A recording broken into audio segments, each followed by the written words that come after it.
Yo, what up, Ed? What up, Zoo? How you What's doing good? today? Good, man. How are you? Good. Let's get into it. All right, So, you got something? yeah, today we're going to look at a video by Glenn Greenwald discussing Kamala Harris's appearance on 60 Minutes about a month and a half ago, if memory serves, where for the first time she received a little pushback. And, it's been well discussed, but recently it came out that there were edits in that video or in that interview where they took out certain moments that would not have served her candidacy well had they been released.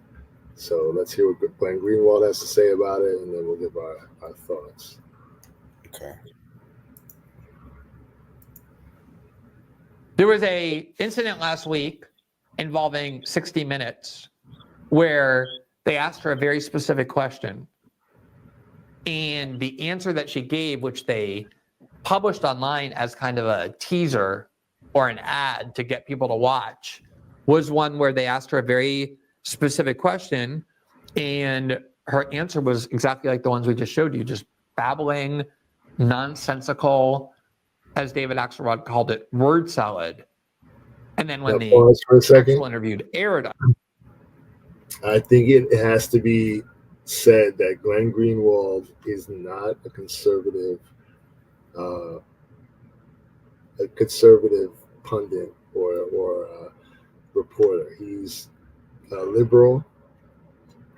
He's, I believe, a Democrat or independent, and but he's well known for just being completely unbiased um, and saying it how it is.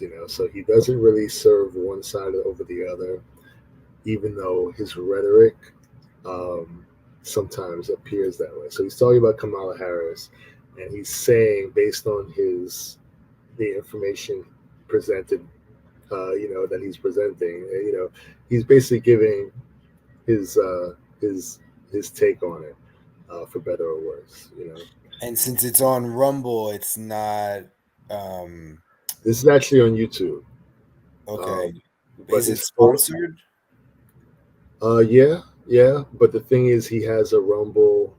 His full broadcast is on Rumble, Spotify, other platforms like that. But he puts up, shorter clips on YouTube, obviously, to get more viewers. Yeah, but Uh, my point is that if it's sponsored, then he can't be completely unbiased. well, no. It's not. I think it's supported by viewers. He's not sponsored by any. No, that's not true. He is sponsored by small companies. I think there's he like an AAG1 competitor that he sponsors him, and some other random companies, but he's not sponsored by any big corporations or anything like that. Okay.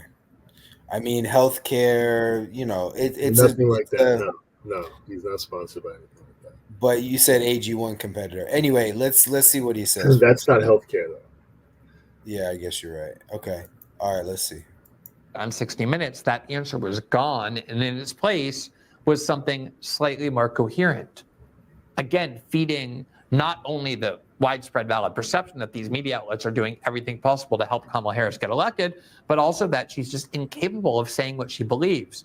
Here from the fact-checking site Snopes in October 11th, which was last week, quote, CBS News aired two different answers to the same question from Harris's 60 Minutes interview. Quote, former U.S. President Donald Trump claimed the edits constituted a, quote, giant fake news scam and demanded CBS's broadcasting license be revoked. Since then, she has repeatedly, Kamala Harris has, or CBS has, been asked, okay, just release, this is a controversy, just release the full transcript of the video. The interview was 35 minutes long. You only showed 20 minutes of it. There's a lot of dubious editing, obviously. This is a person running for president. Just release the full interview, the full transcript. And CBS just refuses to do so with no explanation about why. Why won't they just release the transcript of the full interview? So look, this reminds me of back in the day. You're in the studio recording, laying down some lyrics, and you can't quite get through the verse.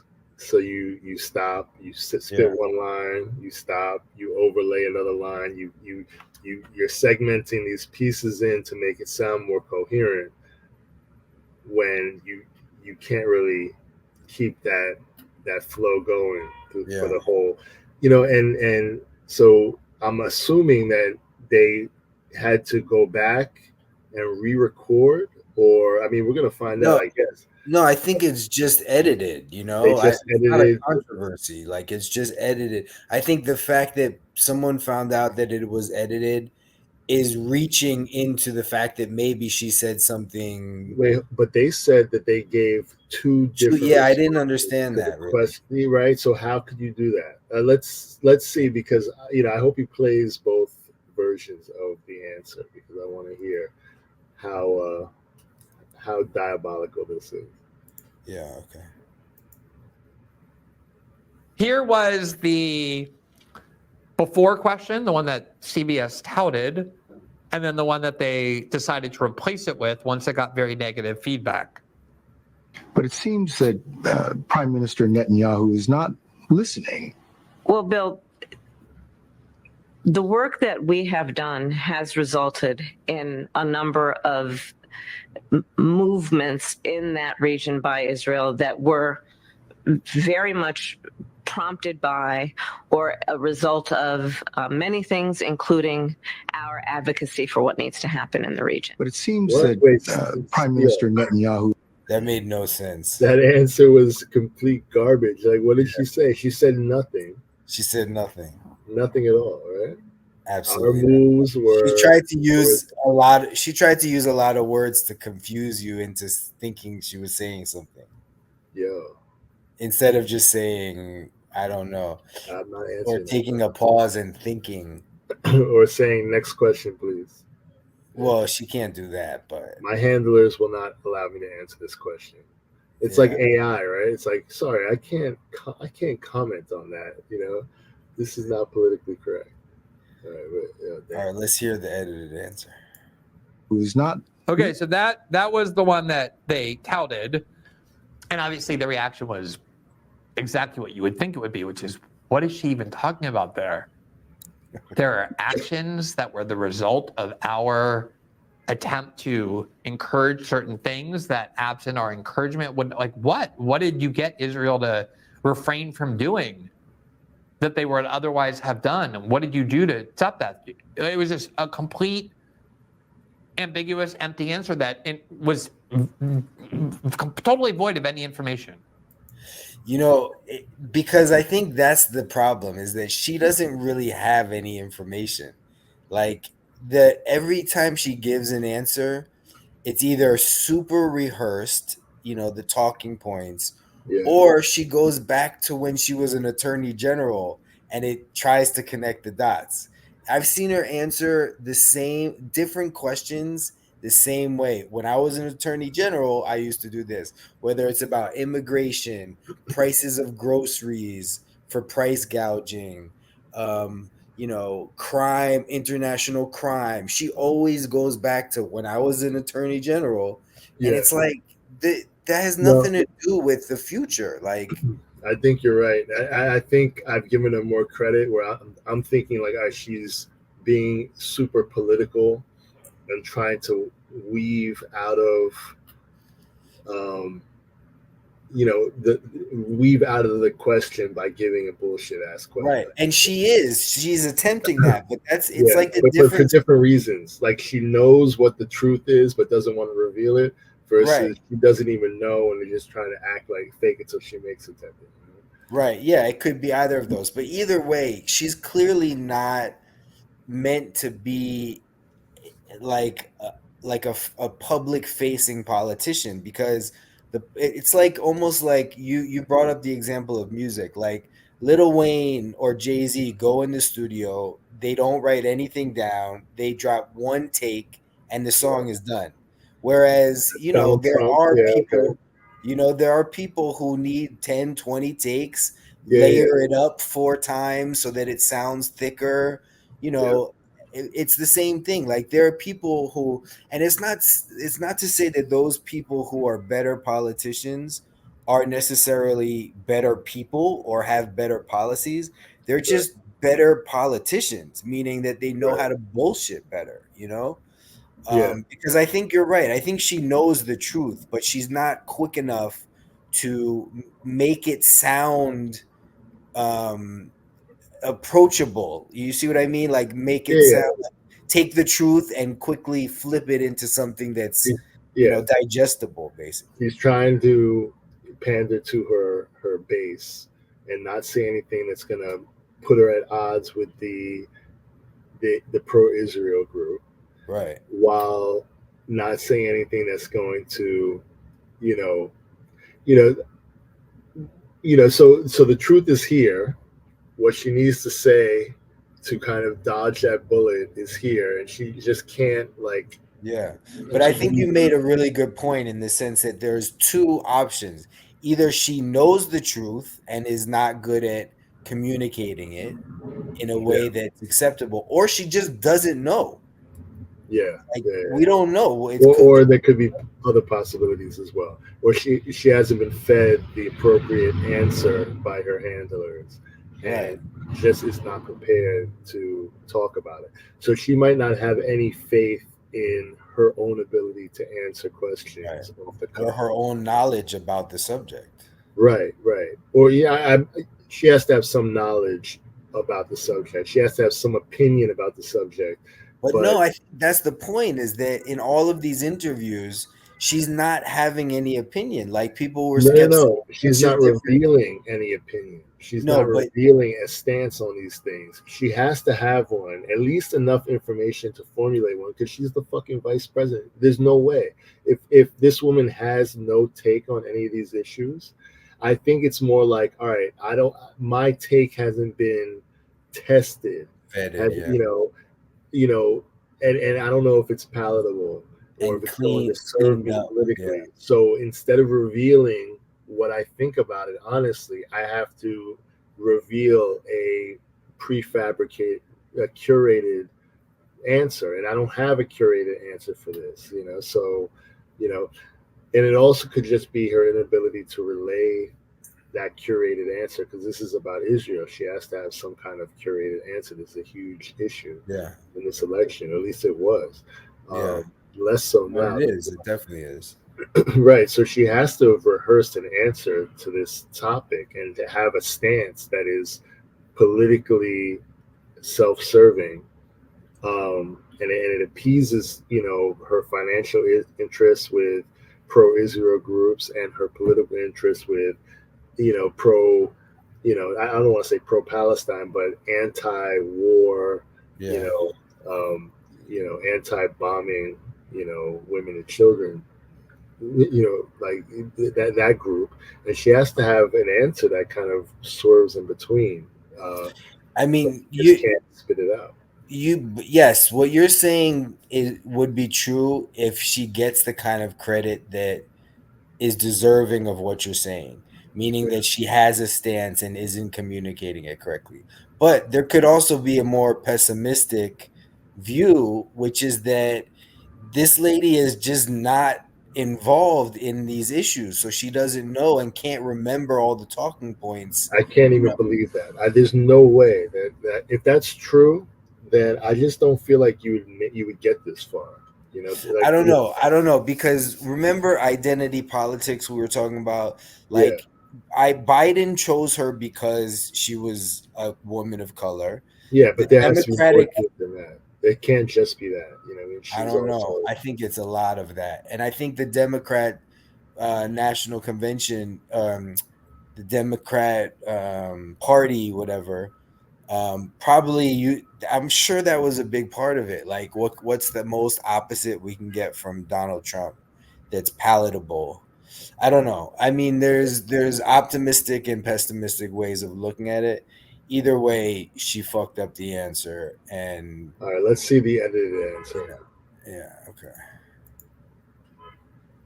And yet, when it aired, CBS chose to provide a answer that I guess they thought reflected better on her. including our advocacy for what needs to happen in the region. But it seems that Prime Minister Netanyahu is not listening. We're not going to stop pursuing what is necessary for the United States to be clear about where we stand on the need for this war to end. So that's why people don't trust the media, and they're starting. That's a big difference. A very concise answer, straight to the point, almost saying the opposite thing, right? You feel me? But how can it be opposite? The first answer said nothing. All right, yeah, the first one was more ambiguous, right? And more, I guess more down the middle, because she's saying, what needs to happen in the region, which is like, what needs to happen? That's what she left out. And the second one is the need for the war to end. The first one she said, based on our actions, there have been certain movements in Israel.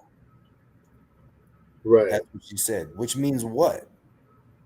Well, our actions are we support Israel. And I guess what's been happening is what needs to happen. And that's all I can deduce, but yeah, and it was more word salady, the original one, with lots of pauses, lots of lots of like moments to think and gather her thoughts. The second one was a concise, direct answer, one sentence, boom.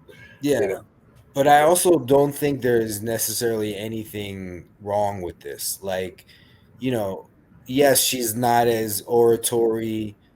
No, I mean, there is a lot wrong with it, bro. I mean, first off, you're trying to get to know her as a person. If you're punching in answers to questions. Yeah, but you think Trump is never edited? Come on. This dude gets up and talks for hours on end. And he says a lot of nonsense. But in the interview, but it's there and it's in its true form. It's not edited. But we're not talking about those. We're talking about like the ones where he sits down, like when Trump sat down with you remember where he said he was the all right, but let me ask you, are the edits done to make him look better or worse? Better, of course. No. Who's editing an interview with Trump? What mainstream media outlet is editing an interview with Trump to make him look better? This is, for years, the American public has thought that this dude supported white supremacy when there's because listen, if he's going on an interview, right, and he messes up an answer, and then he does a second take of that answer, all he has to do. You're talking about something that's never happened. You don't know that. That's bullshit. First of all he has to do is say either play this second take or you get nothing. How easy is that? No. What do you mean? No, look, let me explain something to you. All right. It's just come out. While this is coming out to show how they are editing to make her look better, it just came out that, or not just came out, it's been debunked like several times, that when this dude said there are good people on both sides regarding the Charlottesville protests or riots or whatever, that was taken out of context. It was edited to make it look like he's talking about good people on both sides, as far as like, some white supremacists are okay type shit. That's how it was portrayed in the media, right? When in reality, the dude was talking about something, a totally different thing, and it was just edited. I don't believe that. There's proof. Another example. Right, so let's look at the proof. Because all right, hold on. You're saying I'll pull that up. Right. Okay. Another example. This dude. How many people have said, "Oh, he supports white supremacists"? Right? Yeah, because he does. He has meetings with the head of the KKK all the time, and they give him money. They give his campaign money. It's documented. All right, but do you know how many times this dude has come out to denounce white supremacists? But he takes their money. Bro. Yo, the head of the KKK, this guy, Yeah. what's his name? So like here's a statement that I think They're might be friends. that might speak to. They're friends. Who are you talking about? I'll find his name. All right, please. Right, but here's a statement that I think might be true. Right, is I heard someone say not every Trump supporter is a white supremacist, but every white supremacist is a Trump supporter. Right, like that there might be some truth in that, and I think to say that he takes money directly, you know, if somebody buys a piece of merchandise or donates money to a political campaign or a super PAC, you know, you can say, oh, they support this candidate, but in reality, it's not necessarily that simple, Look at this. Look, Okay. former KKK leader David Duke says, of course, Trump voters are his former Ku Klux Klan leader, blah, blah, blah. Donald Trump stumbles on David Duke. David Duke All right. First credits. of all, NPR is super left wing. CNN. See, that's the problem. NPR is National Public Radio. What are you talking about? Bro. NPR is so to the left, and it's become more so than ever over the last, 10 years. It's just gone further and further left. It's gone further and further left. And Yeah. there are, What about Reuters? What about Reuters? Which side is that? I don't know. What is that? It's not. I'm just saying all of these I don't know. the Independent, MSNBC, they're not all left. Hold on the screen. I can't read what you're showing. Okay. Reuters, the Independent. All right, but this is from 2018. This has been an ongoing campaign. What year is this from? I'm just saying. Yes, you're right. But listen, right. we addressed this, right? If you there's a concerted effort to make this dude look as bad as possible, right? Okay. I mean, he does a pretty good job of making himself. No, bro. I'm telling you, when you have the mainstream media weaponized against you, they're going to spin any connection that there may be to make you look bad, right? Yes, I agree that they do that, right? but he also these news articles are going back to 2018, right?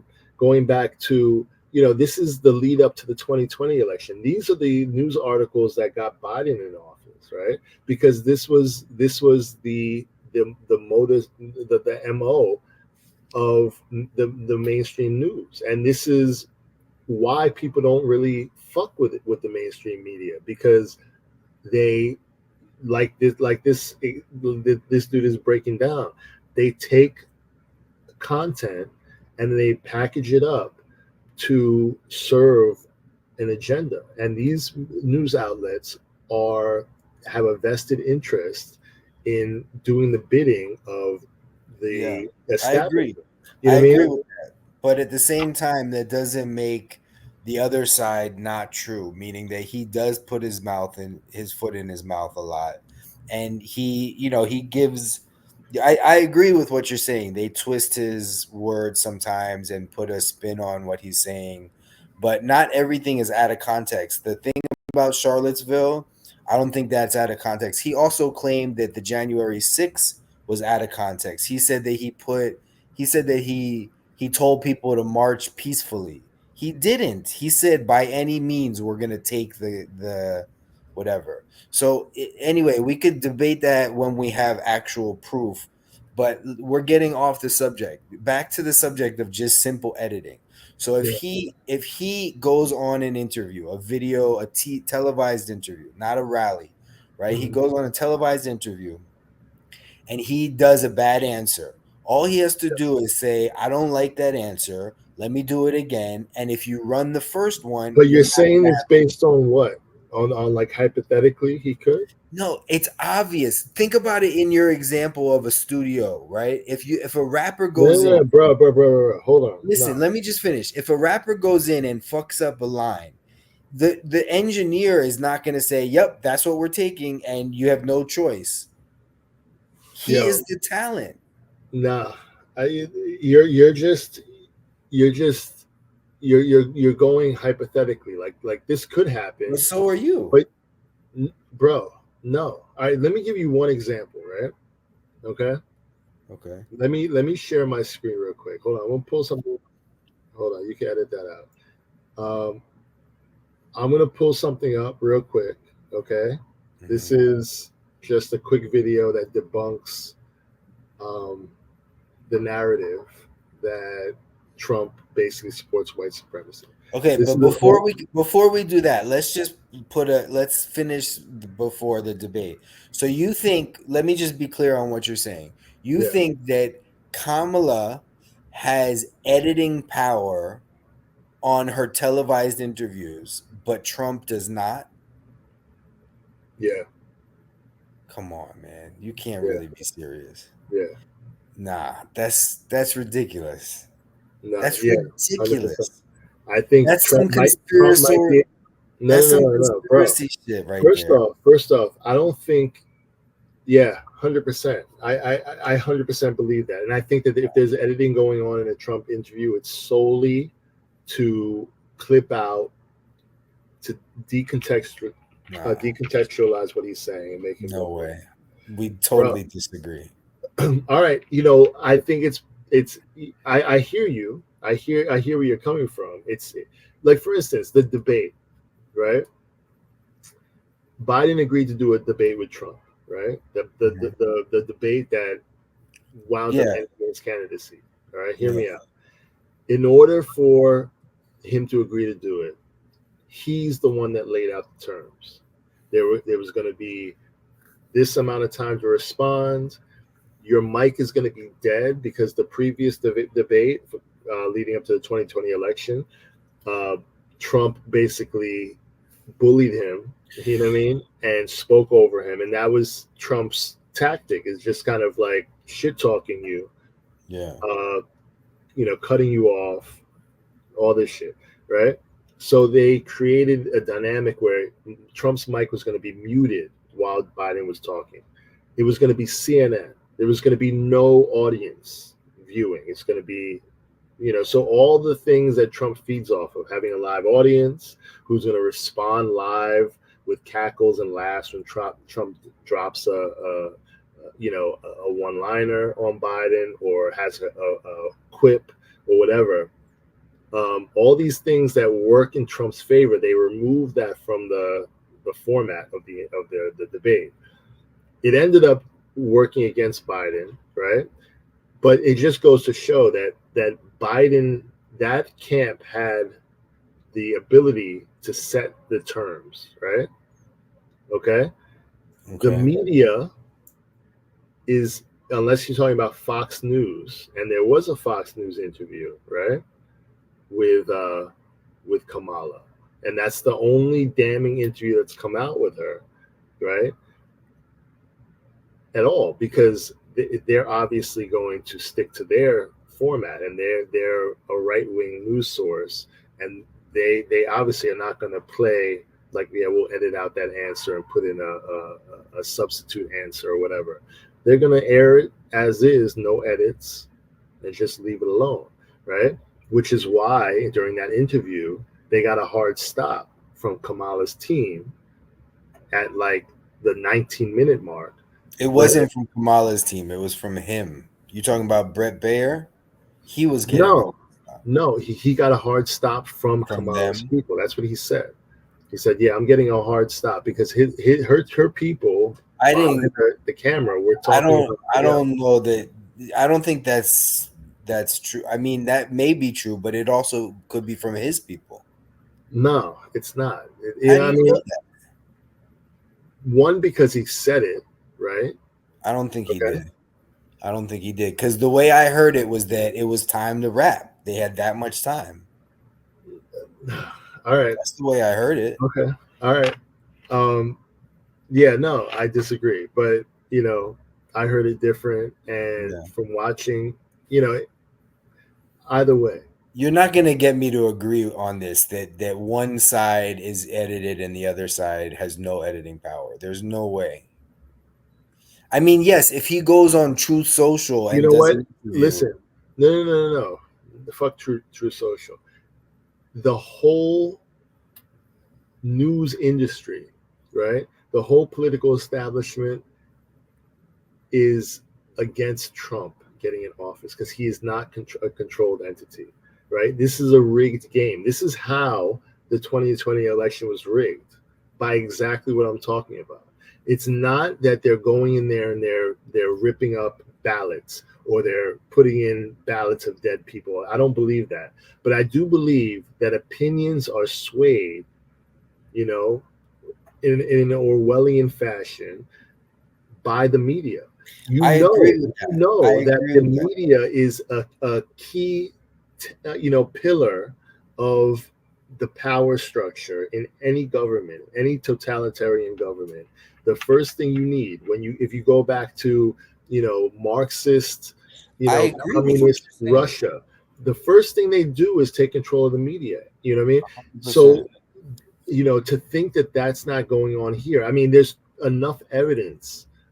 The media is bought and paid for. It's the mouthpiece of the government, the intelligence agency, and big corporate entities that own the government, right, through finance, lobbying, etc. Right, which is why during COVID, you couldn't come out and say anything against the COVID regime. You couldn't say anything against the vaccine. You couldn't say anything against the lockdown without losing your platform and getting completely banned. Which is why, there are certain topics that if you want to talk about them, you can't go on YouTube. You can't go on Instagram. You couldn't be on Twitter, which is why Elon Musk bought Twitter and opened up the airwaves to free speech to an extent, right? I agree with what you're saying 100%. Right. So understand that one of these candidates serves that power structure. The other one does not, right? That may be true also. Right. So because that dynamic exists, she has all the cards stacked in her favor, right? And her camp has the ability and not just the ability to. I don't even know that they need to request certain answers be substituted or certain edits, cuts be done. They're going to be done for her because they want to turn out a product that is going to get her elected. She has this whole media apparatus working behind her, which is why she can be nominated without any kind of primary process, why she could be like kind of penciled in to replace a legitimate candidate without anyone casting a vote. Just, all right, it's her, she's the anointed one, right? Which is why she could go from 3% favorability, being known as one of the worst vice presidents in recent history, to being an overwhelming sensation, completely, getting complete praise and becoming so popular just by the wave of a pen, just by the rhetoric and the coverage that she's receiving, which is why she go 90 days without having any kind of public speaking event, right? Because the news, the media is doing her talking for her, right? Okay. Right? Just let me know when you're finished. Yeah, I can keep going. Yeah, I know. But on the flip, right? On the flip, that whole media apparatus, the judicial system, right?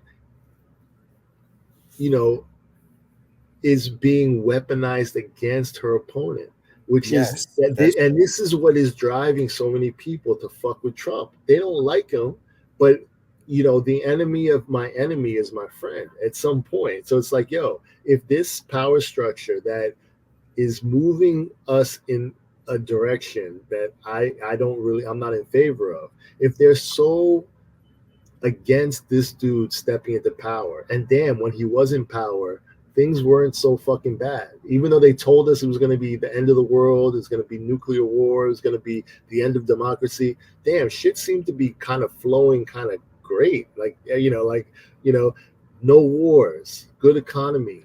Everything was kind of let me interrupt you because you're just Go gonna ahead. look. I completely agree with everything you just said. Yeah. But that does not mean that Trump does not get editing power in interviews that he goes on and they get televised. There's no way there's nothing you can say to get me to believe that he doesn't have the ability to do a second take on a specific answer. There's no way. Okay. And that's all that's happening with this Kamala thing. She fucked up an answer. She did it again. The second answer, you said it. It was basically the same, just more concise. So there's no way that Donald Trump goes on Andrew Schultz or on whoever the interview where he talked about how he was like the gangster. He goes on these interviews and he messes up an answer and he doesn't have the ability to say, "Oh, let me do that one over." Come on, there's no way. He is the talent. He's not gonna give them the green light to air I something. can't speak to a podcast per se. I mean, I can't speak to it like obviously. Just intuitively, there's no way that one person has full editing power and the other person has zero editing power. They're not going to agree. No. A podcast. They're not going to agree to vote. Yeah. No, I think on a podcast it's possible, 100%. On a mainstream news outlet, I don't think. But he has the ability to say, no, you can't air this. He has the ability to choose where he goes, and he also has the ability to get what they call first rights of refusal. It's like he gets the first take. Whenever somebody does an interview, they usually get to approve the interview before it goes live. That's why she was able to edit it. They did testing on her answer. It didn't go well. Who do you think the testing was with? It was with her camp. You know See something? What I mean? I'll leave it like this, right? Yeah. If it was so normal, if it was like the normal practice for this to take place, why is it a scandal, first of all? It's not. That's the problem. Hold on. And two, why is there no instance of this happening on the other side? Why is there no example that you can draw to where someone's saying, yo, Trump said this, but then they aired it like this? Maybe because he's a better speaker. In an instance where it served his interest. There are numerous instances where you can say, oh, they edited this to make him look like an asshole. They edited this to make him look like a racist. They edited this to make him look like this. Yeah, right? But there's numerous examples where the media is editing Trump, but not one example where they've done it to make him look better. They've only done it to make him look worse. So yeah, the media is editing, but to say that he has right of refusal, that he can control, how it gets released or what edits get done, I don't think that's true just based on the track record. In every instance where they've edited, there are plenty of instances where they've edited Trump, but each one of those makes him look dumber. Okay. Well, we're gonna have to put a comma on this because I don't have the proof that you apparently have on how they've edited. Well, I got one clip. Can I share one clip? Yeah, go ahead. All right, hold on. I got one clip. Let me just cue it up. For years, right, we've been fed the narrative that Trump supports white supremacists, that he dog whistles to white supremacist groups, and that he was unwilling to denounce white supremacy, right? Mm-hmm. This is a clip, or this is a mashup of examples where he did denounce white supremacy. Now, if I can find it, I'll pull up a clip where the full clip of when he said there are good people on both sides, which was a huge controversy because it was portrayed as if he was talking about, two, good people on both sides of the debate. What was he talking about if he wasn't talking about that? He was talking about the debate over whether or not to bring down statues, right? So there was this whole moment where they wanted to bring down all of these, old statues of different past political figures, and going to Andrew Jackson and there were some that were legit racist. But if you go around New York City, there are around Central Park by Mount Sinai. There's an old statue of some old dead white dude that had some kind of significance in in history, right? And and they tore it down because he owned slaves or he was against women's suffrage or whatever. And they take they take the actions that people or the stances that people held hundreds of years ago, and they superimpose that into today, right, into the sensibilities, and then they judge these people by today's standards. Right. Which, if you do that going back in history, you're going to be, and you're wiping away, these monuments, they stand for something, whether these people were villains or heroes. They still stand for something, and they're part of history, right? Right. So to go back and all right, we're going to tear down this monument, so he's talking about that debate, and you put that in the context of he was talking about Charlottesville. Okay, I'd like to see the version. Well, I'll pull that up next, where it's clear that he's talking about statues. First, let's watch this. This is just an example of footage of him denouncing white supremacy that kind of debunks the narrative that we've been fed for years. Okay. And I also want to see the January 6th because he clearly, said Okay. Are you willing tonight to condemn white supremacists and militia groups? Sure. You've got David Duke just joined, a bigot, a racist, a problem. Would you repudiate David Duke? Sure. David Duke and robocalls are out again, the white supremacist movement supporting you.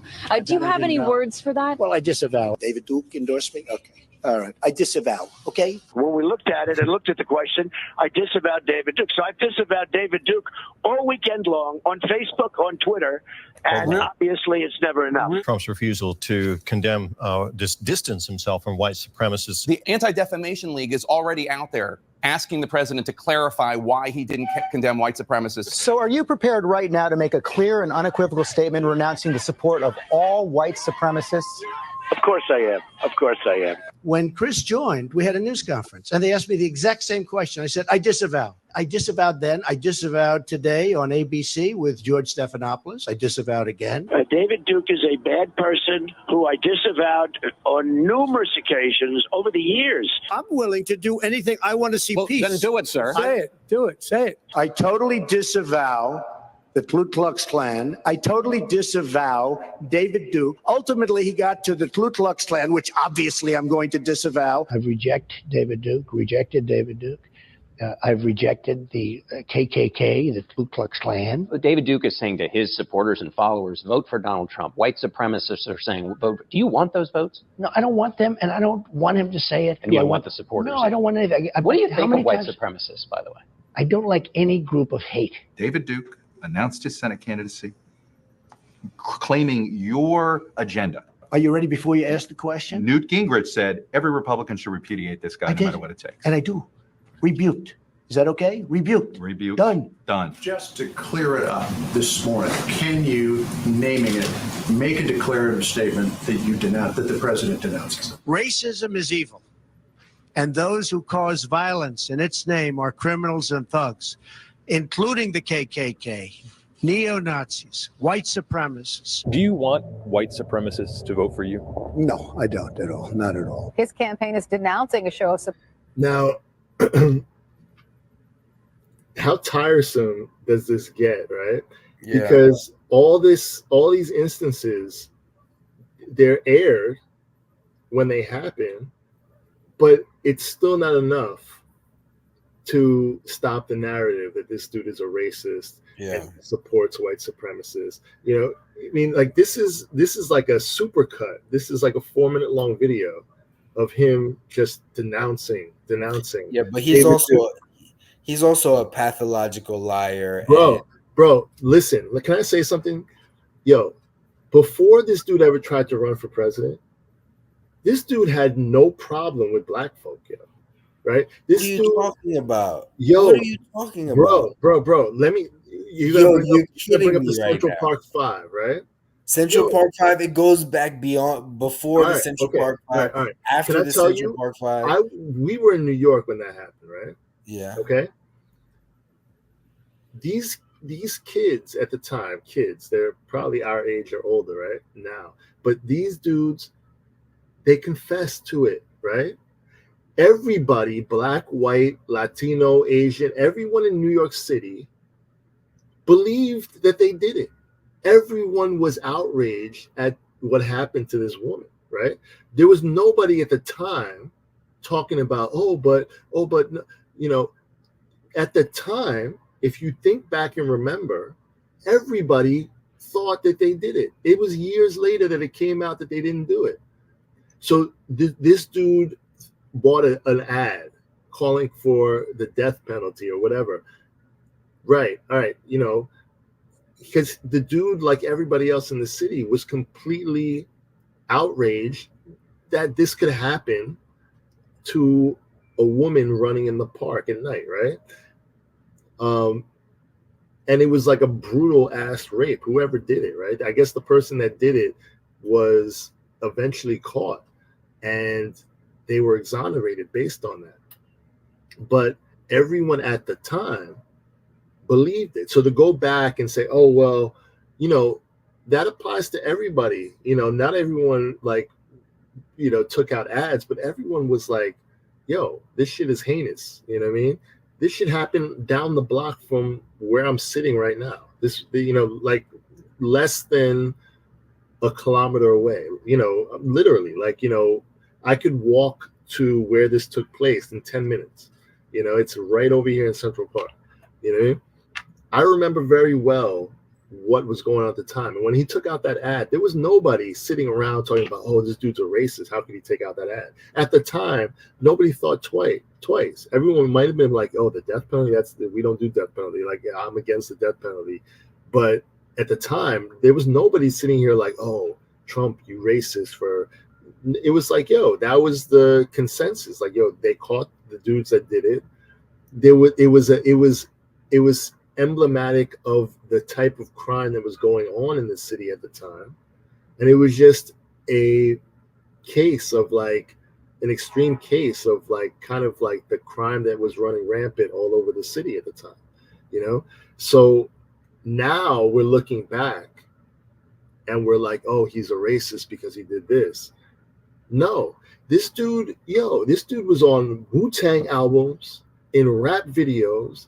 This dude ran with Mike Tyson. This dude, you know, when what was the woman's name? Jennifer Hudson, the singer. Remember when her family was murdered, right? This dude put her up in Trump Tower for like months. After that happened to her family. This dude, this is a narrative that has been spun about this dude, and he's not gonna pander and grovel like, no, please accept me, black people. I'm not, you know. But this dude has a track record of like dating black women and dealing with, you know, walking arm in arm with Al Sharpton and all these people, and being friends with Oprah Winfrey and all these people that have turned on him for political reasons, because these motherfuckers kiss the nanny goat and they're not about betraying the establishment. They want to get their bread buttered and they want to, you know, perpetuate their influence. So yeah, so it's a choice, you know, like fuck Trump, like I'm out with Trump now. But these people all were fucking with him. You know what I mean? The songs that we used to listen to as kids, the rappers that we used to fucking, you know, idolize, They were like, yo, like Wu-Tang has a song called Black Trump. You know what I mean? Like, and this dude was in rap videos. He was on Saturday Night Live. This dude was, was embraced by everybody. Now, all of a sudden, he wants to be president. We ain't fucking with him. The first instance of him looking like a racist was the birther thing, right? Where he's like, yo, Obama was not even born in this country, right? Which was like, that's, but it's only questionable if you're thinking about the hypersensitive, perception of Black people, talking about a person's, where they were born and, all that kind of stuff.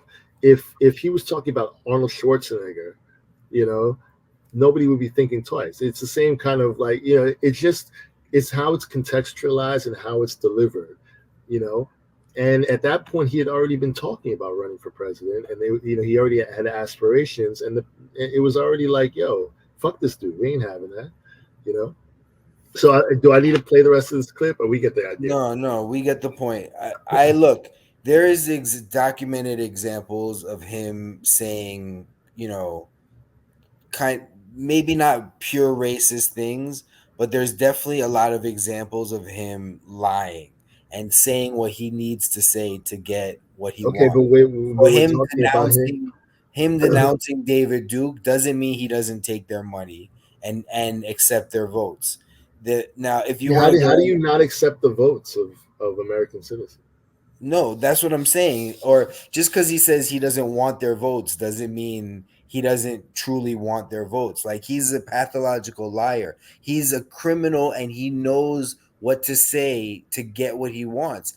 There's been so many. If there's a serial killer that votes for Kamala Harris, does that mean Kamala Harris supports serial killers? No, I'm not saying he supports them. I'm saying that he'll say whatever he needs to say to get people to think a certain way, right? But in terms of the racism thing, so yes, there was the Central Park 5. There was also the housing discrimination thing before that in the 70s.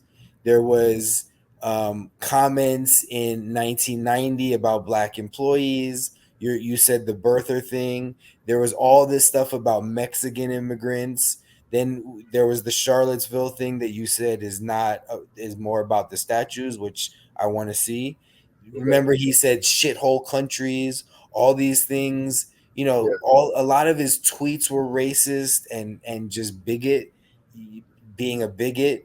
And a lot of these things, George Floyd, the way he reacted to George Floyd, a lot of these things, But I mean, I can't speak on all those because I don't know about the whole housing thing. I'll be honest. In 1973, it was the housing discrimination lawsuit, and he look. Can I just say something? And I think this might clarify some things with me.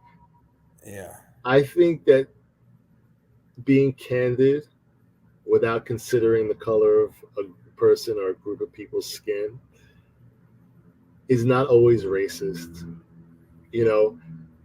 Sometimes you just see things for what they are. Look, if you're in real estate and, I don't want to speak to the whole housing thing because I'm not up on that. I don't know. But I think, I ultimately, I don't think he's a racist. I honestly don't. I really do not think he's a racist. I think he's just a pathological liar and a marketer. Marketers don't say the truth. They say what you need to hear. Politicians are marketers, bro. But we were talking about whether or not he has the right to edit his interviews on mainstream news outlets. And, I need to see an example where that's happened. And we don't have it. We're talking about him, but the video we're responding to, we're reacting to, is about an actual instance where Kamala Harris is being exposed for doing what we're now accusing Trump of doing, which is like we're not accusing him. We're just saying that I'm just saying that in my experience, having worked in television, I know that, and music, it's the same thing. You get, when you are the talent, you absolutely get a chance to do stuff over if you need to. No matter what, no matter how left or right the news channels are, you just say either you let me do it over or you get nothing. Just like he gets a lot of invitations and she gets a lot of invitations, and they were turned down, and then they accepted certain invitations. Yeah, but I You hear think what they're you're not saying. gonna, just I like hear you what you're said with saying. Biden, just like you said with Biden, he was gonna do the debate if. So the same thing happens with these news interviews. They'll do it, but it's a given. We're not gonna necessarily have proof because it's a given. It's a standard Listen. practice. I got what you're saying on a hypothetical level, but I just want examples. Every example that I can think of is of editing being used against Trump. Okay, well, you still And haven't now we shown me have any proof of examples of, that. You still haven't shown me any proof of that. It's in the Charlottesville, it's January baked in the 6th. narrative. You want to see Charlottesville? All right, it's going to take me. And January 6th, and then what's the other one that you said is editing used against him or taken out of context? Those are the two big ones, January 6th and Charlottesville. But if you have another one, I'm happy to hear it, because I agree with you that the traditional news media, most of them except Fox News, are very left, and they do try to put him in a bad light and not necessarily give him, an even playing field. But that doesn't mean that some of the shit he says is not ridiculous. Okay. In retrospect, I'm sure he's trying to get you to believe that it was taken out of context, because he put his foot in his mouth on All those right, two hold occasions. on. This is a video I have not watched, but I'm gonna throw it up. It's 2 minutes, and it's titled "The Media's Very Fine People Myth."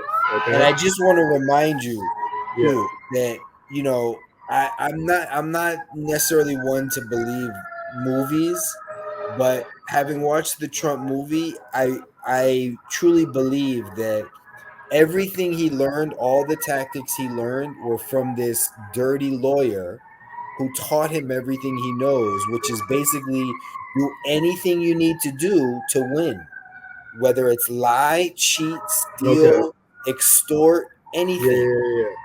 He learned it from this guy. I hear you. I haven't seen the movie, and I don't know who the guy is. What's the name of the guy? Roy Cohen. Roy Cohen. Yeah. Okay. Wasn't that his lawyer that ended up turning on him? Yes. No, it was his lawyer that he turned on when the guy got AIDS. But he learned everything, all of his tactics, or at least that's the point of this movie. That's what they're trying to drive home. All right, who made the video? Who made the documentary? Who funded the documentary? No, it's not a documentary. You're right. And Trump himself did say that this is not true.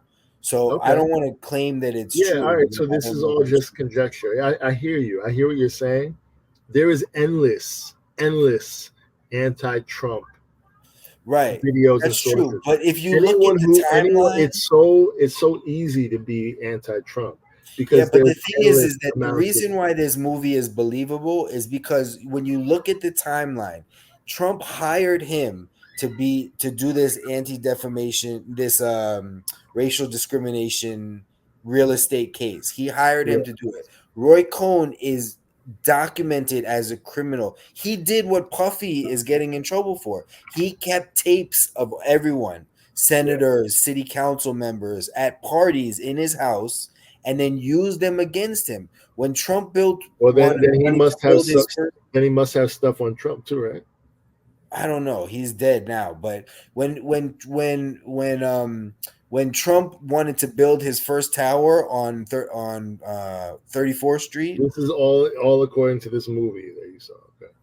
Yes, that's true. You're right. I mean, that's true. It just makes too much sense with the Right. I mean, timeline. Like, why would Trump get a tax break? Somebody paid somebody to put together a movie, or someone pitched a movie. Right.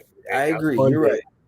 To produce a movie that was basically anti-Trump propaganda, either true or false or whatever, or massaging the truth or whatever it is. That's true. I think it's interesting that we're talking about Trump when we started talking about Kamala, and we still have to finish that green wall video, right? But here's a super cut, I guess. All right, hold on. Then this is debunking the narrative. This is debunking the whole very fine people. This is an example of him saying something. This is not in an interview. This is in a press conference. But him, when he was president,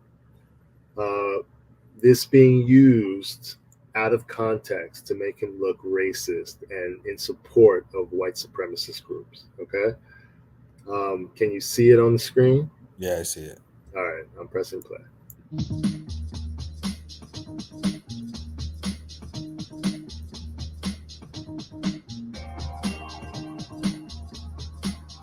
All these articles, all this news. Everybody has heard the media accuse President Trump of creating a moral equivalency between neo-Nazis, white supremacists, and their counter-protesters after remarks he made during a press conference in 2017 following a tragic protest in Charlottesville. But did that really happen? Or is it just a glaring example of media spin?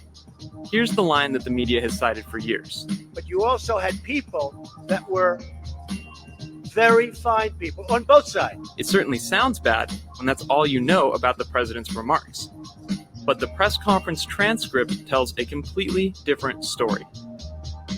The media never reports that the president immediately clarified his statement. And I'm not talking about the neo-Nazis and the white nationalists, because they should be condemned totally. But you had many people in that group other than neo-Nazis and white nationalists. But here's the real question.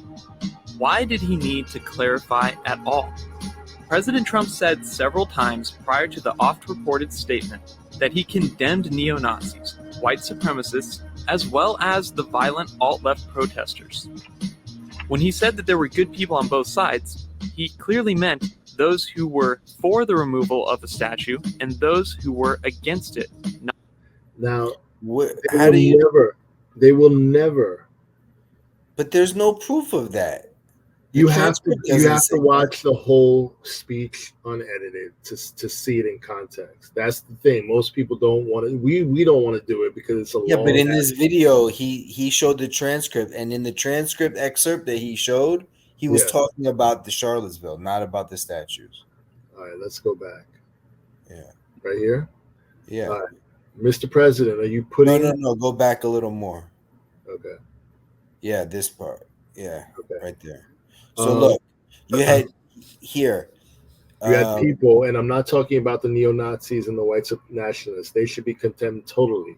You had people in that group, other than neo-Nazis and white supremacists. The press has treated them absolutely unfairly. Now, in the other group, also you had right. Where does it say that he's talking about statues? But you also had troublemakers, and you see them come with.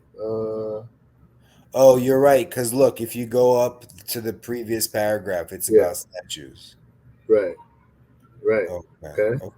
And this is the fuckery that has persisted, because this video, debunking it, has been out for like 3 years. This video is like 3 years old, or this narrative has been going since before Biden, since he was still president. This is leading up to this is in preparation to his reelection. This is a push to prevent him from being reelected for a second term. Okay. And this is, you need to see the rest of it, or no? I see the previous paragraph. All right, you got it now. Yeah. All right. I got it. So, and if you dig into this stuff, there's endless examples of this. You know what I mean? Of this, taking place, and there is a media campaign against Trump, and there is no editing being done by CNN, by 60 Minutes, NPR, any of these news outlets of any of his speeches or any of his appearances that are in his favor to make him look better. And if there are instances of him having the ability to come in post interview and say, all right, I want this taken out, that taken out, it's possible. But this same media apparatus that is weaponized against him would love the opportunity to be able to point that out. They would love to. If they're going to go to the extent of taking segments of his speech out and portraying it as him talking about white supremacist groups when he's talking about something completely different, and they're perpetuating that for years after it's been debunked, they're suppressing that debunking and continuing to perpetuate that narrative, right? Because I don't know whether it's to save face for them or just to damage his reputation further, but there are certain narratives that have persisted even after it's come out. And that's why there are people now who are like, yo, I can't listen to any of this bullshit. He could, and when he comes out and says shit like, yeah, I could shoot someone on Fifth Avenue and they'd still vote for me. All right, is he talking about, oh yeah, like, my voting base is stupid? Or is he talking about, yeah, like no one believes the fucking news. You know what I mean? Like I could really do some fucked up shit. Okay. But they're like the boy who cried wolf. No one believes them anymore. So when the wolf really appears, it's like no one's gonna come run to save you. All right, you got that one. That one you proved me wrong. So that one was definitely about statues. Look, this one here is the government website. So you see this URL? Yeah, government. What government? Governmentinfo.gov. Oh, you're right. That's not necessarily anything. Oh, you want to see the January 6th? Yeah, look, he told them to fight like hell because if they didn't, they were not going to have a country anymore. Right. Okay. All right. Let's watch that speech. I can't believe we're talking about Trump. We're trying to talk about Kamala Harris and a very specific thing. And we off on a whole nother. It's like we don't have the streaming time to debunk all these narratives. You just have to get to the point where you understand the game is being played. I understand the game is being played, but I also think that there's still plenty of examples where because and this is the thing. All right, yeah, this is a timeline. They're basically telling you what he did, right? And this is on what website? govinfo.gov. I thought it was an official, but it's not. Yeah, this is basically a Biden, Harris, Democratic, yeah, of course. Their whole presidency, his whole presidency was predicated by, this day. So yeah, of course, this was like a day that was going to go down in infamy because but yeah, no, even on Schultz, he said that fight like hell was taken out of context. He meant fight like hell, meaning give it your all. But it's like, come on, you can't just say fight like hell. Like, all right, so take the example we just went through, right? So to spare us having to go through it again, and just superimpose that same scenario on January 6th, right? Now, was there a riot? Was there I don't know about an insurrection. I mean, there was nobody with weapons, nobody got killed. The only person that got killed was on January 6th. Yeah, there were definitely people that got killed. There were people that got assaulted. There were people that got assaulted. No, there were people that got killed, bro. You bugging. There was one woman that got shot in the face by No. There were security that got killed. There was a security guard that had a heart attack, and after the fact, there was a guy that got hit over the head with a fire extinguisher, but he didn't die. It was, then there was a woman that got almost shot. 10 dead. That's All a right. claim. That's a All right. claim of Alexandria Cortez. Yeah, God, bro, stop with this. I can't. Can we go back to the original video? I can't go back. I can't. I don't. My fingers are gonna get tired trying to pull up examples. All right, but you're bugging if you think there were no deaths. All right, listen. Weapons. Listen, bro. I hope that Kool-Aid tastes good. On the Capitol. I hope that Kool-Aid tastes good. Yeah, but just like, can we go back to the original video? Yeah. All right. Yeah, we could do a deep dive on another video. We could definitely do that. But yeah, I mean, if you don't like him, you don't like him. You don't have to vote for him. I'm not saying, but I don't dislike him. I just think he's a pathological liar. I don't think anyone likes him. I think it's this phenomenon that we're talking about that has people like, yo, there's something going on here. Yo, bro, this dude there have been 3 assassination attempts in the last 2 months on this motherfucker. One where a bullet whizzed by his head, and people talking about like, no, that was all set up just to make him look better. Bro, the dude, there's a still photo. I mean, all right, that could be doctored. Yeah, but come on, you're implying that those are left assassination attempts. Those could also be people who are angry with things that he said. Okay. Come on. All right, let's get back to it. Starting to believe that Kamala Harris is just incapable of actually speaking in any way. Now, just as a last point, all this began, I think, when you had some sense of what Kamala Harris pretended to believe in when she was running the last time, only for her to completely reverse virtually every one of those views. The thing that people hate most about politicians. Here from CNN in July, right at the start of when she became the candidate, trying to put this in the most delicate way possible. Quote, Kamala Harris recalibrates her policy stances as she adjusts to the role atop the Democratic ticket. Quote, as the burgeoning Kamala Harris campaign works behind the scenes to refine its policy platform, the vice president has increasingly found herself clarifying which of her positions have shifted over the years, from fracking to single-payer healthcare. Several cornerstones of her 2020 presidential run, as well as her time as a U.S. Senator and California Attorney General, now appear at odds with the policies that have crystallized during the Biden-Harris administration and emerged as critical issues in battleground states. But the recent clarifications on her current positions and the speed at which her fledgling campaign moved to make them also demonstrate that Harris's team's need to define the presumptive Democratic nominee, lest Republicans beat them to it. Even as Harris has energized Democrats and boosted the ticket's appeal to Black, Latino, and younger voters, more on that in just a second, she is also seeking a running mate who is likely to be a white man with a more centrist persona. At that same rally, Trump accused Harris of trying to hide her past opposition to fracking, the process of using liquid to free natural gas from rock formations and the primary mode for extracting gas for energy in Pennsylvania.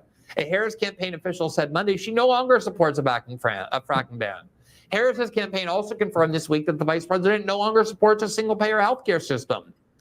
In the midst of the nationwide 2020 protests sparked by George Floyd's murder by a Minneapolis police officer, Harris voiced support for the, quote, defund the police movement, which argues for redirecting funds from law enforcement to social services. Mitch Landrieu, national co-chair for the Harris campaign and former mayor of New Orleans, walked back a, quote, defund the police sentiment voiced by Harris in 2020, saying what she meant is she supports being, quote, tough and smart on crime. Pause. So in 2020, when she was going around saying defund the police, what she meant. Yo, all right, so now you have an instance of things that Trump was supporting and things that people would cite as reasons why Trump was racist, like, for instance, the George Floyd, the defund the police, all that shit. You know what I mean? Now she's adopting those same positions and it's okay, right? So now Trump is a racist, a bigot. He's, his policies are going to drive us into, despair, right? Yet now, in order to be a viable candidate, she needs to adopt his policies that he was damned for, that he was, criticized for in the past. So, this is another just like example of one, her willingness to just say and do whatever the fuck she thinks is going to get her elected. Him being just blunt, and this is where I stand, and this is what it is, whether you like it or not, right? Which is kind of in support of my idea that, like, yeah, no, he's not going back and requesting that his answers be changed or his responses be edited, or it just, he's, like him or not, he's open to so much criticism because he is authentic to a flaw.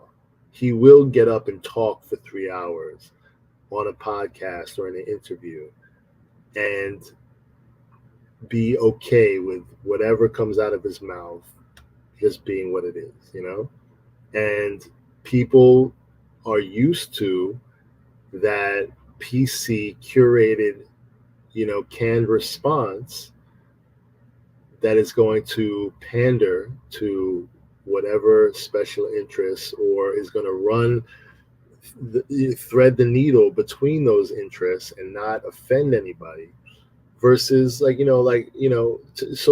people don't have the stomach to just hear, a blunt response, and Trump is unscripted, blunt. He says a lot of stupid shit. He does not present himself in a, plastic, prefabricated way. He just saying it how it is, right? And Does he ever yes, change his mind? Is he allowed to change his mind? I'm trying to think. I would hope. Yeah, people have to change their mind on things, but when you're at that level, you should have some kind of a, you should have thought about most of these things pretty extensively. So for you to change your mind completely from one pole to the other, I think that just shows us, you can refine your thinking on these things, but to change your mind completely,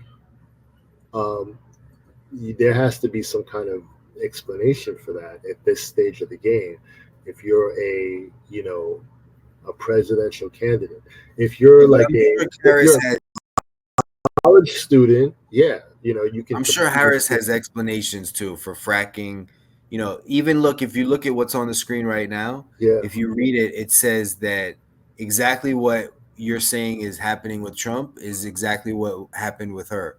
So they're saying that what she meant by defund the police was that she supports being tough and smart on crime. So she said something, right, but hold on, but let's listen to that. Defund the police, right? What I meant was being tough. No, she didn't say what I meant. He said what she meant. Yeah. So do we have her on record saying defund the police? I don't know.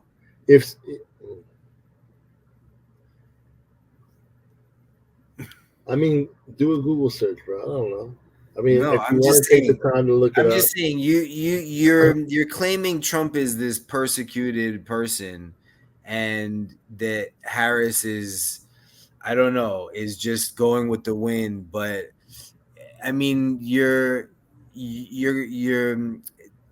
sounds Why to would me she like have to go back? Why would, if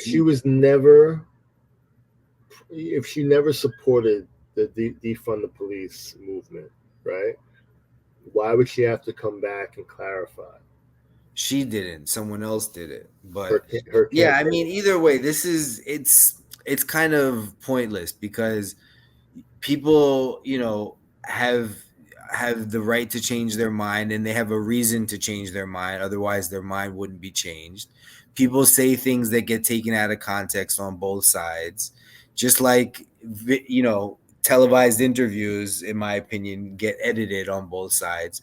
Just because one thing is They get edited. I aired agree with out you. I doesn't mean I get it. I agree with you. They get edited, and this scandal that he's bringing to he's talking about.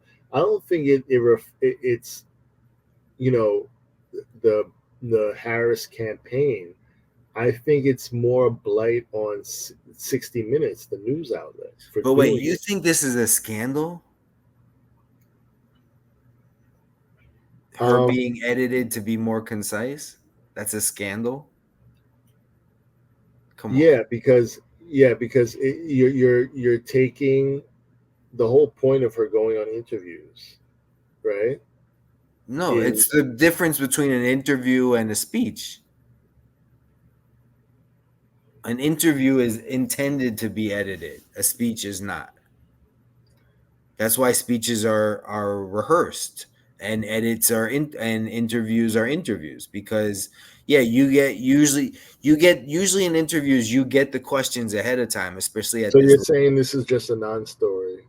Yeah, totally non-story. It's like she made a stupid answer, and it's not like she said. It's not like she completely changed her mind. She just didn't make any sense in the first. Even you said it earlier on. You said, "Oh, what she meant was this," right? And then you said later, "Oh, the second answer was just more concise." It wasn't No. It wasn't All a right, but change. it was not. It was more concise because it was an actual answer. It was Right, but it wasn't antithetical to their previous answer. Her previous answer just if you didn't listen make to sense. it kind of was, right? Because the first answer was suggesting that what needed to be done was what that we were taking actions to. I can't even restate. She was that. saying that the actions that they have taken, meaning Yeah. Harris, Yeah. the actions that they have taken have caused movements in Israel. Right. To do what has to be done. Something Right? like that, yeah. Right. And the The second answer was we need to stop the war. That's right. it. It's the But same the thing. war is not stopping. What's being done, what she's saying has to be done is the war. No, she's saying we have to stop the war. She's saying what No, we're in the doing second is helping to stop the war. But that's not what we're doing. Everyone knows we're funding Israel, and Israel is bombarding Gaza with and people are dying. But the other side of that is Israel's right to defend themselves. It started out as them defending themselves. Right. But right. So the first answer is kind of suggesting that that's what has to be done, right? Israel has to defend itself. Yeah, but they also have to stop the war. Doing, right? Two things can exist. Yeah, but they're two different answers. No, they're not. Defending themselves and stopping the war are not antithetical. They're two different answers, right? They're two different answers, right? One is a very non-answer, but what you can deduce out of that non-answer is you can only base it off of what's actually taking place, which is the war, which is Israel defending itself, which is the death, the disproportionate death of Palestinians in Gaza. All right, let's go back to the two answers, because you think they're opposite answers and I don't. I think it's just more concise. All right, here we go. Okay. The full transcript. And CBS just refuses to do so with no explanation about why. Why won't they just release the transcript of the full interview? Here was the before question, the one that CBS touted, and then the one that they decided to replace it with once it got very negative feedback. But it seems that Prime Minister Netanyahu is not listening. Well, Bill, the work that we have done has resulted in a number of movements in that region by Israel that were very much prompted by or a result of many things, including our advocacy for what needs to happen in the region. But it seems that Prime Minister Netanyahu is not. Okay, so that was that what had to be done in that region, right? Could mean stop the war or defend himself. No. Go back. I can't believe I want to hear that. Play was the one that they touted. Advocacy for what needs to happen in the region. A result of many prompted by or a result of many things, including our advocacy for what needs to happen in the region. But it seems that Prime Minister Netanyahu, right? You feel meaning stop the war or defend himself. No. I played the whole thing from the beginning. I mean, it is like some, you got to puzzle together the bullshit that she's saying. Okay, so that was including our go back to the very that beginning. were Keep going. of Keep going. the work that Keep we going. have. The work. All right, go ahead. Feedback. The work but that it we have seems that Prime Minister Netanyahu is not listening. Well, Bill, the work that we have done has resulted in a number of movements in that region by Israel that were very much prompted by or a result of many things, including our advocacy for what needs to happen in the region. The work that we have done have Prime Minister resulted in movements in that region by Israel, right? Prompted by our advocacy for what needs to happen. What needs to happen. That has nothing to do with stop the war. That's an opposite opinion. That means no. What do you mean? Yo, listen, Zoo, listen for a second. She's saying our actions, right? Yes. Right, have resulted in the movements by Israel in the region, right? Yeah. Prompted by our advocacy, right, for what needs to be done or whatever. Right. That's not Exactly. Yes.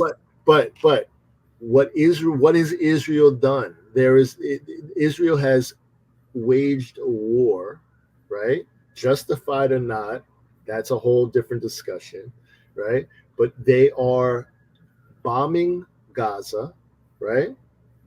Okay. In response to October 7th, right?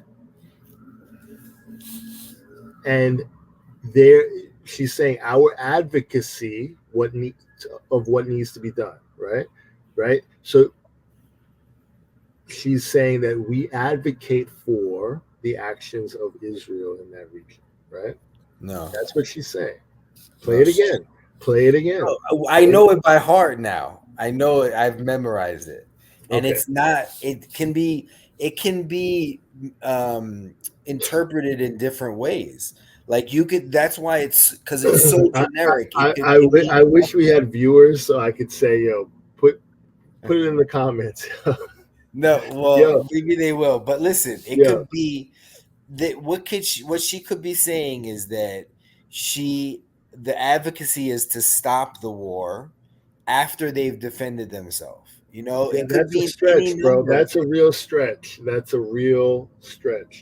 So what do you think that she's saying in that answer?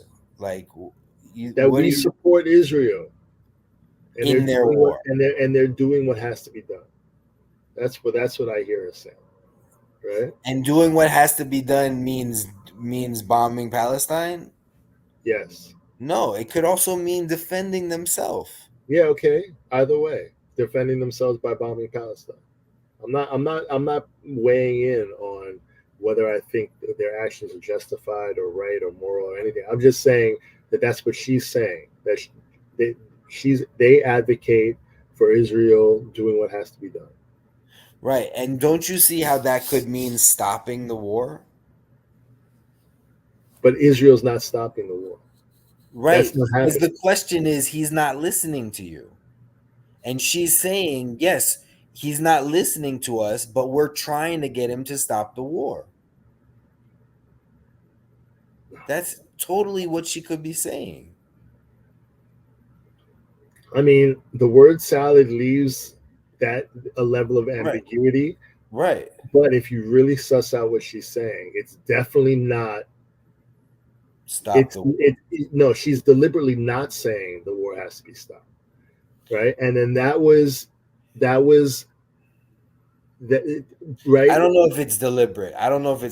I think it's just too vague, because it's not a stretch to think that what she just said means that she wants him to stop the war.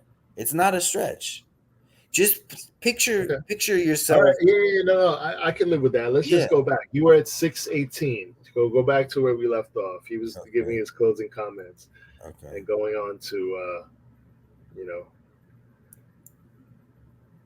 Let's be tough and smart on crime. This is how AI optimizes my schedule. This meeting got canceled. Hooray! We didn't really.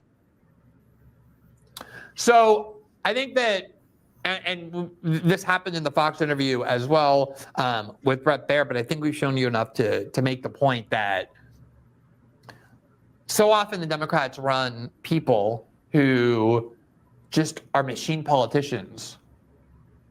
Zero willingness to take a position at all, out of fear of offending either the voters, but even more so their base of donors that actually rule and control the party. Kamala Harris's entire career has been enabled by her ability to get into high-level circles, starting with her dating of Willie Brown, the then mayor of San Francisco, back in the very early part of her work as a prosecutor. She then made friends with extremely wealthy people who became believers in her campaign and have funded her all along. She is a pure status quo perpetuator. She has no views other than whatever views power centers and her donors want her to make. And the problem is this campaign has made that so evident. As I said, every politician wants to evade certain questions, and they do.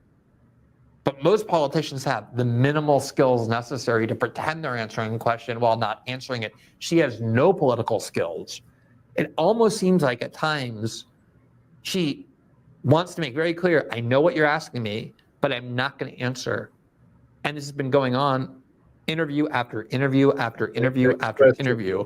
And the only conclusion that one can reach, and that I think a lot of Americans are reaching, it's why her favorability ratings have declined pretty precipitously in just a couple of months, is because people perceive that she actually doesn't believe in anything. She doesn't stand for anything. She's not even pretending to stand for anything. And her real only message is, the reason you should vote for me is because Donald Trump is evil and bad, and that should be enough. And I guess we'll see whether or not that will be enough.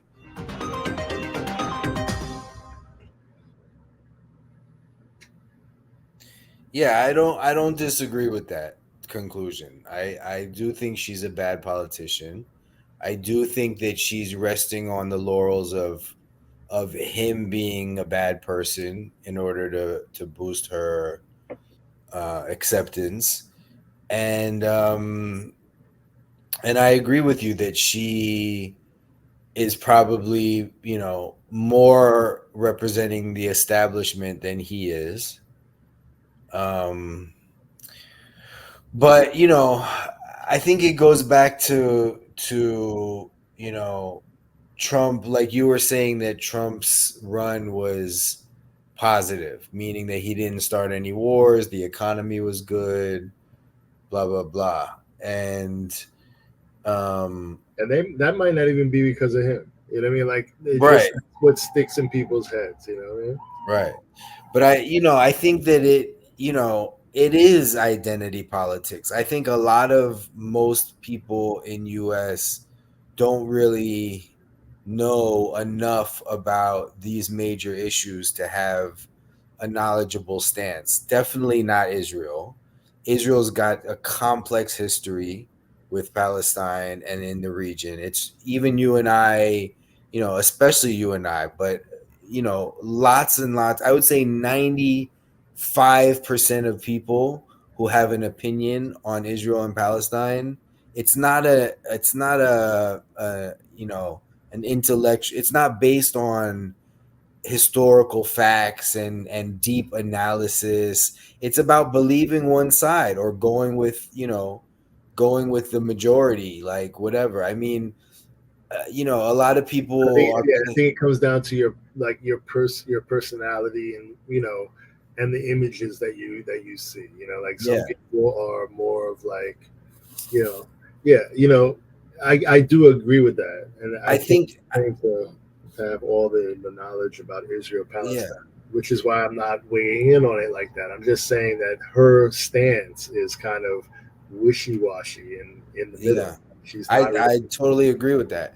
But I think really in 2024, it really does come down to identity politics. And I think she knows that.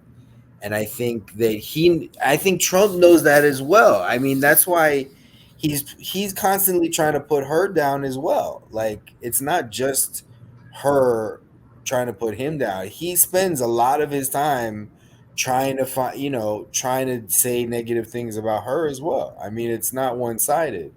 I think that's what people really care about, is who are these people, like we've said in the past with George Bush, do you want to have a beer with that person, right?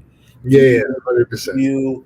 Do you like with Obama, people voted just because he was a black man. With Kamala, people will vote just because she's a woman of color. They say it openly, Yep, 100%. But to the identity politics part of it, she is embracing identity politics and riding on that. He is trying to expose her for riding on identity politics. I agree. So when I he agree, says and things actually, like, and to be honest, to give you, I'll throw you a bone here. Trump now is much better than he was in the beginning. He is much, like, his interviews and most of his speeches. Obviously, I'm not watching all of his speeches or all of his interviews or whatever. But what I am hearing of him, like when he went on All In, when he went on whatever is Andrew Schultz, I didn't watch his interview where he was saying the gangster thing. I didn't watch all of it. He was on But Lex what I do see of him now, he's getting better about being a better politician. He even is clearly having some stance on certain issues, like he's making it clear. And even abortion, he was honest. He was like, yeah, I changed my mind about that. I started out one way, and now I'm in favor of it. IVF and all of this stuff. I think that he's doing better. I think that in this election, he is the better candidate. I do. Right. Can I just say something though? Difference about this election cycle and the previous one is his willingness or his ability or his exposure, or our exposure to him in long form interviews. So he's done numerous 2-hour, 1 hour, long ass interviews, right? Where and this is something that no politician has ever done. They'll do 10-minute, 20-minute, right? Sit downs. Think back to even Obama. When he did an interview, him and Michelle did an interview together. He did, these are like 20-minute interviews, 15-minute interviews where they ask a series like 5 questions and it's over. This dude now, he has taken advantage of the podcast, long form podcast format where he sits down and he talks about all types of topics, family, his life before politics, and he fields any question that comes at him, right? Whether or not there's editing going on in those podcasts. And they're good. You don't know, we don't know, right? But it doesn't look like there is because, to be honest with you. But also I was getting to a point. It was basically that, in my opinion, right, my humble opinion, in the first cycle, right, I had the impression that he was riling up hatred amongst each other, meaning like the lock her up thing, the lock her up thing. Hillary, I'm not saying Hillary was great. She made a lot of stupid mistakes. Also, the what was her word? Insufferable, incorrigibles, whatever. Right, but what he was saying, lock her up for, is something that he did also. He hid confidential materials, just the way she used a personal server on her email. And so did Biden, yeah. Right. So I'm saying, but like in the first cycle, but he's the only one that went to he's the only one that went to court. And yeah, but that's a different story. My point is just that, in my opinion, and I could be wrong, I could have been spun by the left-wing media feeding me this narrative, but at least I bought into the narrative that he was pitting us against each other, meaning it seemed like he was a lot, and it could be that I was just 5 years stupider, meaning that I could have also, when I heard him talk about immigration, meaning they'll take your jobs and blah, blah, blah, I wasn't reading into it. I was just glossing over it. Yeah, right. But the thing is, a lot of, I don't think he's a politician in the sense that he's not watering down what his opinions to make it more palatable to every voter out there. So a lot of the stuff he's saying is, he's doing almost the opposite, actually. It's too brutal, right? It's like too right to the point, right? And it's like, that's one, right? Two, every soundbite, every clip that could be used to make him look more racist and bigoted was used for that purpose. Yeah. Okay. So you're seeing a master, a supercut of all of his most vile moments. Right? Grab him by the pussy, all this shit. Yeah, but at the same time, he did say that shit. There's no excuse for that. Yeah, bro. You and me have had conversations, right? Yeah, but not when we're running aired publicly.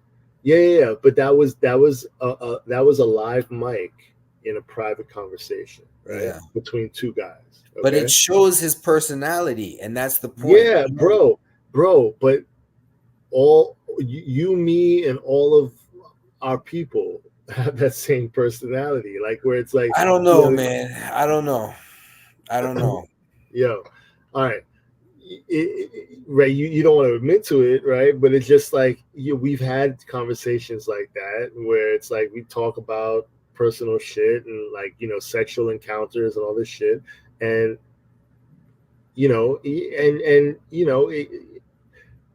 and all he's saying is that when you're rich and famous, you can have your way with.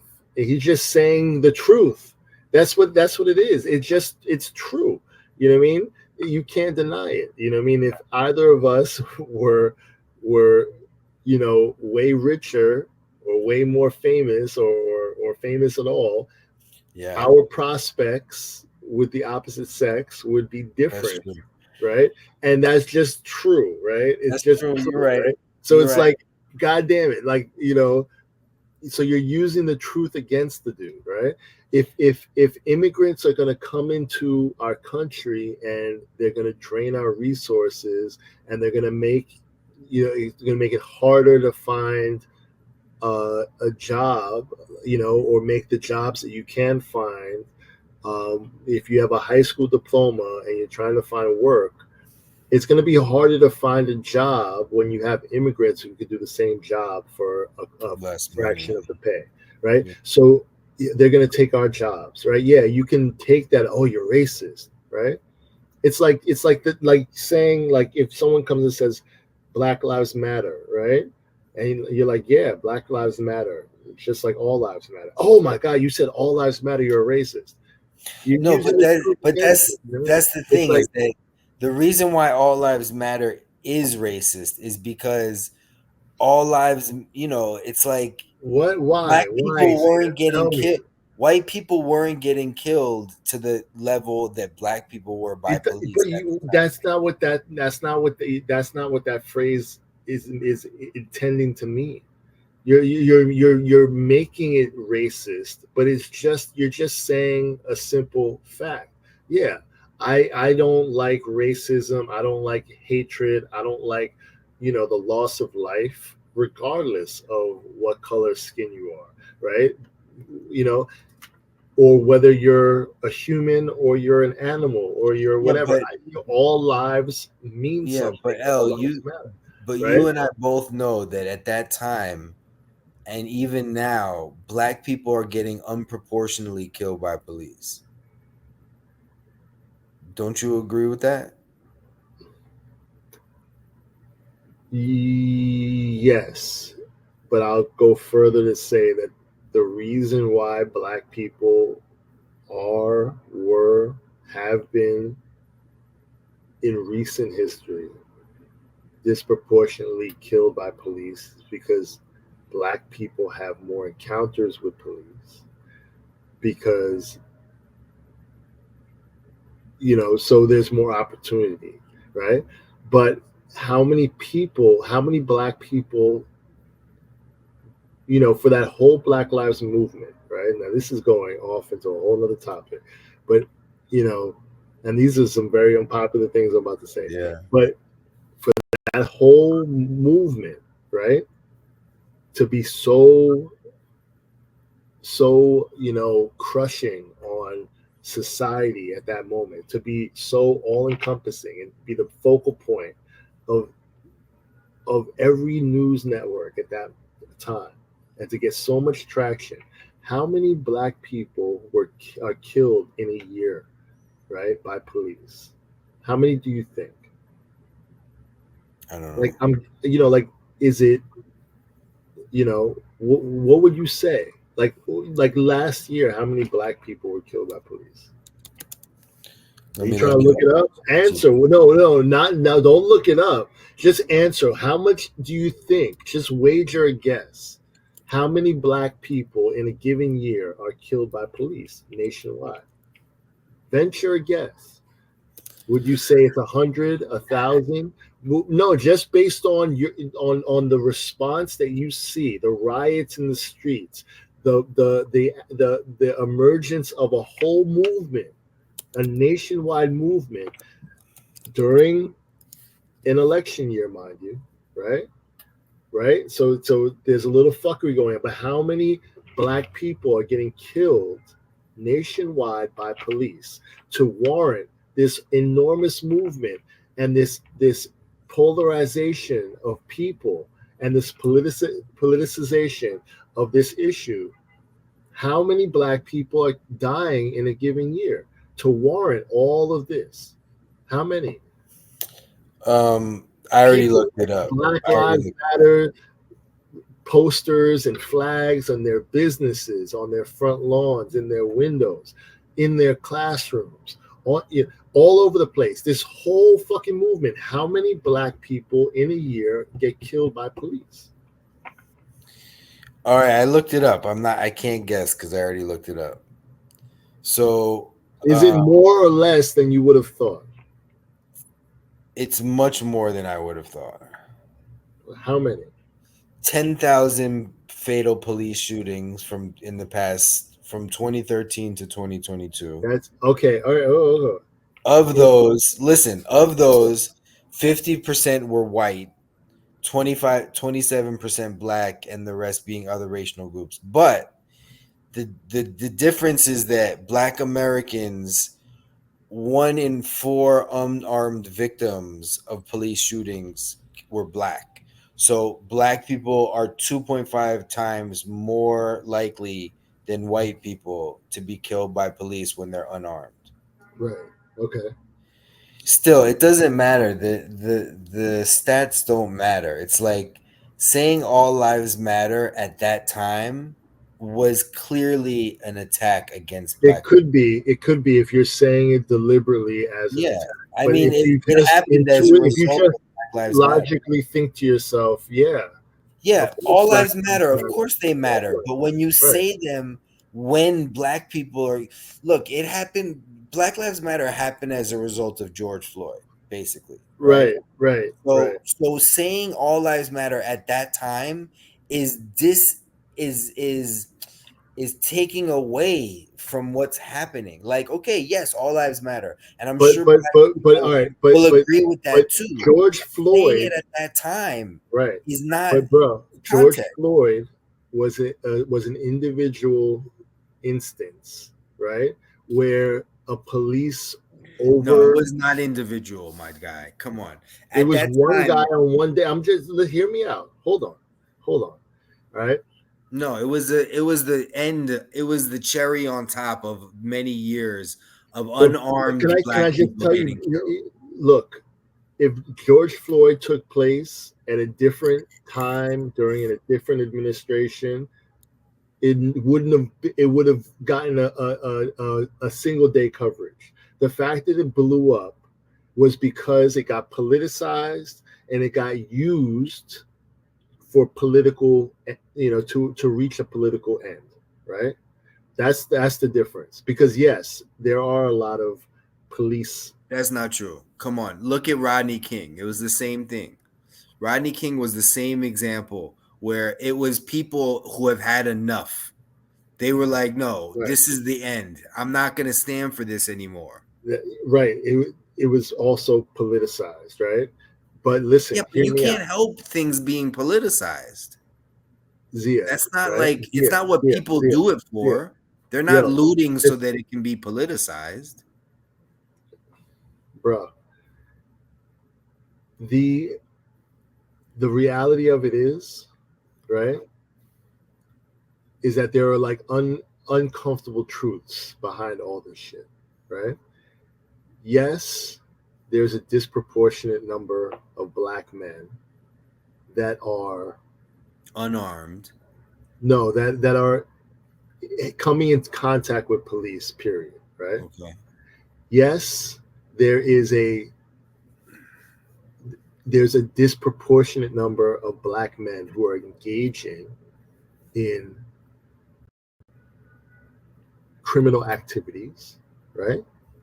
There is I don't know about that. We already established that it's but there's also a disproportionate number of black men killing other black men. Mm-hmm. Is that true? Yeah, of course there's black on black crime. Okay. Right. Yeah, we know, we gotta stop. Yo, but listen, right? There's no media coverage of black on black crime. It's only when a white cop kills a black person. There's no media coverage of white cops killing white people. There's no coverage of black cops killing white people. There's only coverage of white cops killing black people, right? Now, there's a disproportionate number of black people killing other black people, which means there's a disproportionate number of black people killing people, right? Right? There's just other underlying truths. It's more systemic, and it speaks more to a problem. Yeah, but that doesn't isolate the police as the problem. You're ignoring all the rest of this. No, you're not ignoring it. You're just highlighting one of the problems. Right. Okay. But by highlighting one problem and overlooking the rest, you can't. That's bullshit. You can't talk about every problem in society. You have to take one thing at a time. But if police are coming into contact with black people who are posing more of a threat to those police officers, who are more likely to have an illegal weapon, who are more prone to use that weapon against one another or the police, period. As a police officer, you might be a little bit more nervous, right, when interacting with that person, right? Then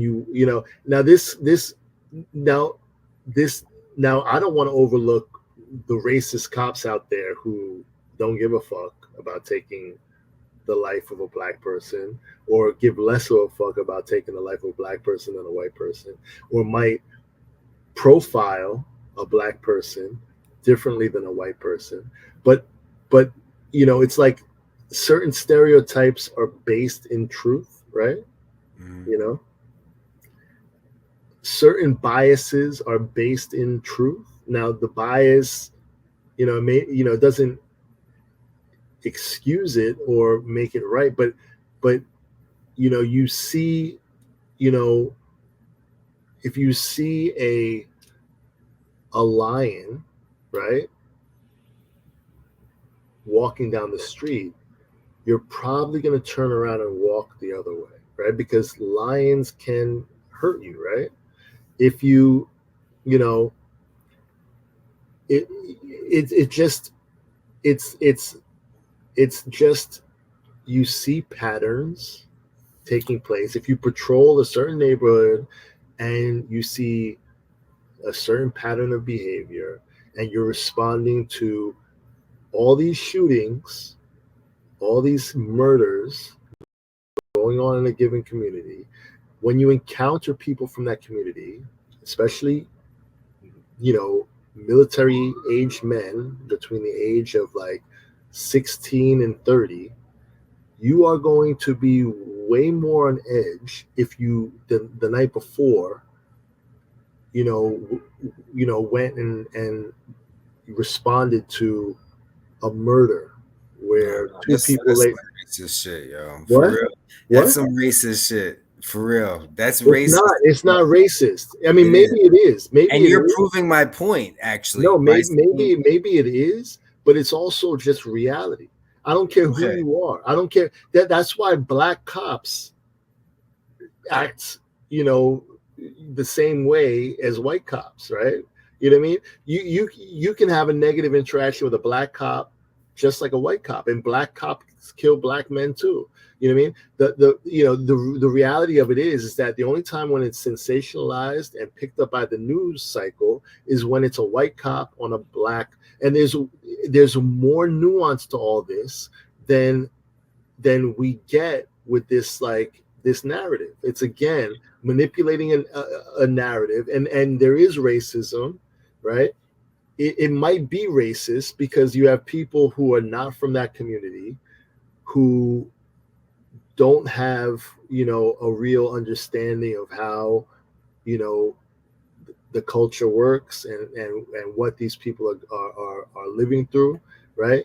But the reality of it is that human nature is going to put you in a situation where it's like a powder keg. You're putting people in a situation where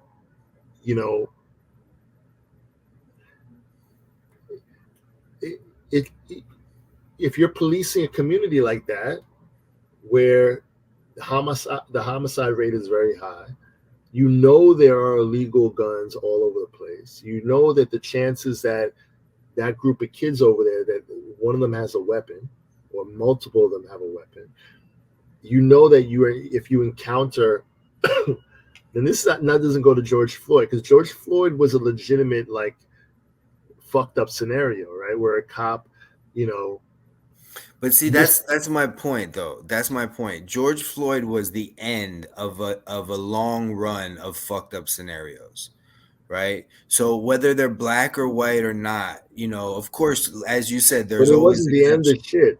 They were all televised. It was 1 month after the next. It was the fat guy on the street. It was the woman at home when she was sleeping. It was all these people. It was, if you look at Michael Brown. All of them. Yeah. I mean, every week, it seemed like every week, a couple per month, there were these stories that were outrageous. But my point, Zia, my point is that there are more than that. right? My point is that Yes, there are, of course, wait but a that minute, hear me doesn't out. make Wait, these wait, wait, wait. situations Hear me better. out. Hear me out. There are more than that. There are more than that that don't get picked up by the news cycle. Of The course. reason why in that time frame all those were emerging to the surface, not because there was just a sudden uptick in police shootings, is that the news had an appetite for those stories. Yeah. So they were picking them up and But running. also because the public had an appetite because they saw them. It was an election year, Zia, right? And you had bro. I'm telling you. Come on, man.